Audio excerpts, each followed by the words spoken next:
Mention किया है कि भारत 10 साल में कैसे बदला है। और मैं पत्रकार मित्रों को विनम्रता से कहना चाहूंगा, कृपया करके मत भूलिए जो मैं पहले भी बोला हूं कि यूपीए सरकार में भारत की इकॉनमी फ्रेजाइल 5 इकॉनमी थी। याद है ना आपको? ये भी दुनिया के सारी बड़ी बड़ी इकोनॉमिक पावर हाउस बोलते थे।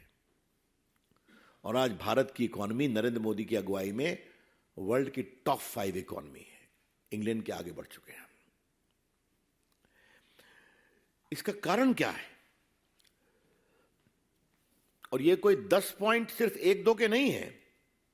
Tax reform, massive infrastructure boom, from roads to broadband to renewable energy,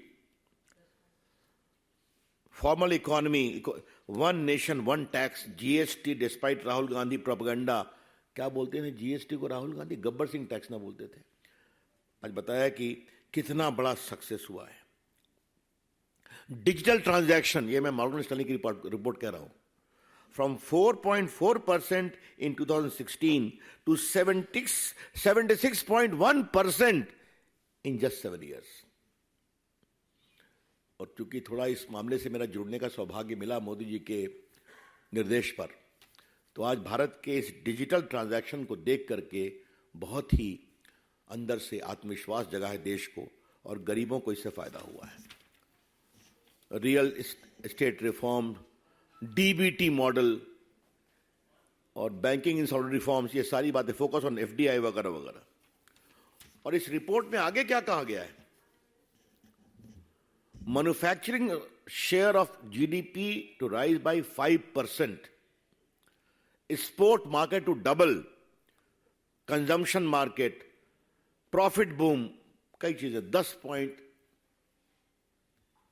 उन्होंने मॉर्गन स्टैनली की रिपोर्ट में कहा है।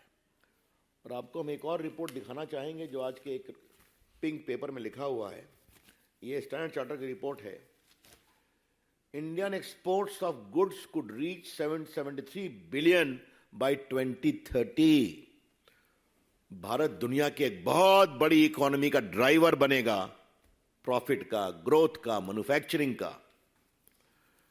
और हमने आपको एक नंबर दिया था कि 14 में भारत में मोबाइल फोन 78% बाहर से आता था। आज भारत में 100% लोकल मैन्युफैक्चरर सर्व होता है और 90,000 करोड़ का मोबाइल बाहर एक्सपोर्ट हुआ है लास्ट फिस्कल में। और इसका कारण भी आपको बताना चाहूंगा।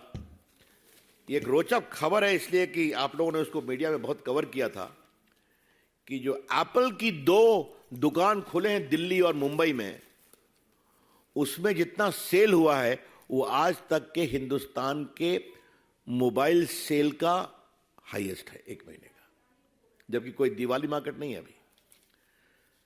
हम किसी कंपनी का यहां प्रमोट करने नहीं बैठे, लेकिन भारत बदल क्या रहा है? क्या किसानों की सेवा, हाईएस्ट एलोकेशन फॉर देम, क्या 11 करोड़ किसानों को 6,000 देना, 1 लाख करोड़ एवरी ईयर, क्या 80 करोड़ लोगों को खाना खिलाना, इत्यादि इत्यादि।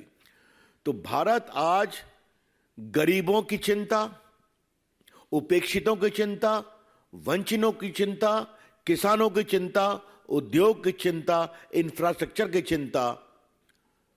इस बार के बजट में 10 लाख करोड़ खर्चा हो रहा है, आपको मालूम है, capital expenditure on infrastructure alone.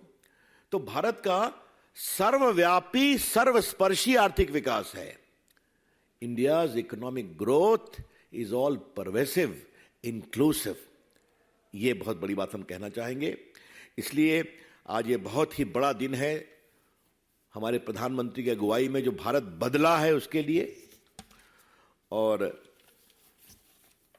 जो स्पॉन्सर्ड एक्सपर्ट्स हैं उनके सारे प्रेडिक्शन गलत साबित हुए। और राहुल गांधी जी, मैं आपसे, अगर आपको उचित लगे तो ये रिपोर्टों को जरा खुले मन से पढ़िए।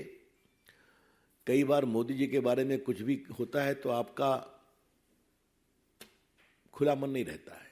इसको एक बार पढ़ेंगे तो एक बार भारत के विकास के बारे में नफरत के बाजार फैलाना बंद करिए, इतना ही कहना चाहेंगे।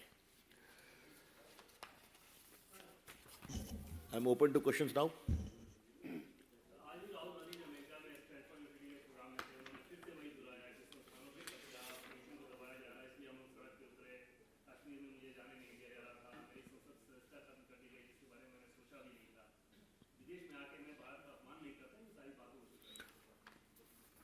तो राहुल गांधी, क्या आपकी बात हिंदुस्तान में लोग नहीं सुनते हैं क्या?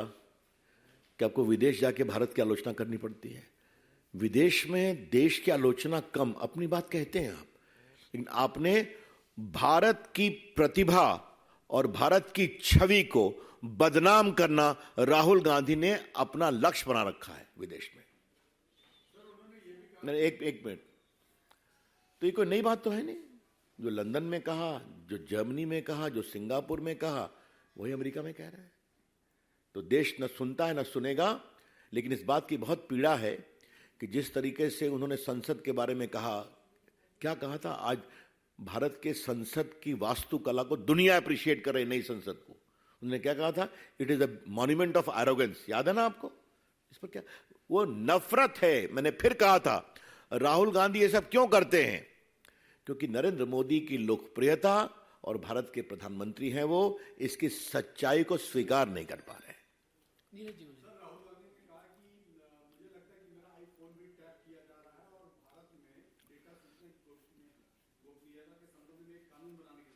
झूठ बोल रहे हैं राहुल गांधी। उनके टेलीफोन की डेटा की बात है। आपको मालूम मामला सुप्रीम कोर्ट गया था ना, और सुप्रीम कोर्ट ने कहा था कि जिन लोगों को ऐसा लगता है कि उनके फोन का डेटा हैक हो रहा है, वो अपना फोन जमा कर दें एक्सपर्ट कमेटी के सामने। राहुल गांधी ने कभी हिम्मत की क्या? यही तो मैं आपसे कह रहा हूं। जब अवसर आता है आपके आरोपों की जांच का, तो आप उसमें सहयोग करते नहीं, उसमें भाग जाते हैं, क्योंकि सच्चाई सामने आ जाएगी।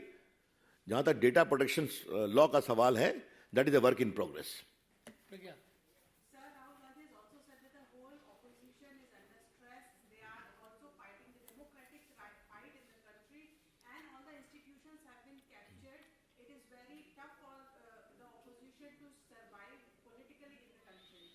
देखिए, आज का विषय भारत की अर्थव्यवस्था पर थी, लेकिन विदेश में बोला है तो मैं रिकॉर्ड ठीक करना चाहता हूं। भारत की नई संसद का इस तरह से तिरस्कार करना, यह इंस्टीट्यूशन का अपमान है। चुनाव आयोग के खिलाफ हल्की बातें करना, यह इंस्टीट्यूशन का अपमान है। सीवीसी के खिलाफ हल्की बातें करना, यह इंस्टीट्यूशन का अपमान है। सीएजे के खिलाफ 2G घोटाले में इन्होंने कितनी घटिया बात की, यह इंस्टीट्यूशन का अपमान है। और सुप्रीम कोर्ट के निर्णय पर दबाव में लाने की बात करना, यह भी इंस्टीट्यूशन का अपमान है। बाद में जब सुप्रीम कोर्ट में कंटेम्प्ट हुआ तो माफी मांग के आप बाहर आए। यह है कांग्रेस पार्टी, राहुल गांधी के इंस्टीट्यूशन का सम्मान, जो लोकतंत्र के लिए जरूरी है। मीडिया के बारे में वो क्या कहते हैं आप उनके प्रेस में देख चुके हैं, मुझे बताने की जरूरत नहीं है। एक मिनट। और जहां तक हमारे नेता प्रधानमंत्री जी का सवाल है, तीन मूर्ति म्यूजियम सिर्फ नेहरू जी के लिए रिजर्व था। आज जाइए, भारत के सारे प्रधानमंत्रियों की वहां पर तस्वीर लगी है, उनकी उपलब्धियां बताई गई हैं। चरण सिंह हो, देवेगौड़ा हो, नरसिंहा राव हो, I.K. गुजराल हो, गुलजारी नंदा हो, शास्त्री जी हो, या नेहरू जी, इंदिरा गांधी हो, वाजपेयी जी हो, वहां अभी तक मोदी जी की नहीं है। तो ये हमारे संस्थानों का सम्मान की बात है जो मोदी जी करते हैं। और लास्टली, राष्ट्रपति के अभिभाषण पर 2 घंटा राज्यसभा में मोदी जी को बोलने नहीं दिया गया कांग्रेस के लोगों के द्वारा, आपको याद होगा ना। तो ये करते हैं वो संस्थाओं का सम्मान, और बाहर जाके विलाप करते हैं। सर, मेरा एक सवाल है। नसरुद्दीन शाह है, अभिनेता है, उन्होंने ये कहा है कि जैसे नाजी जर्मन के अंदर होता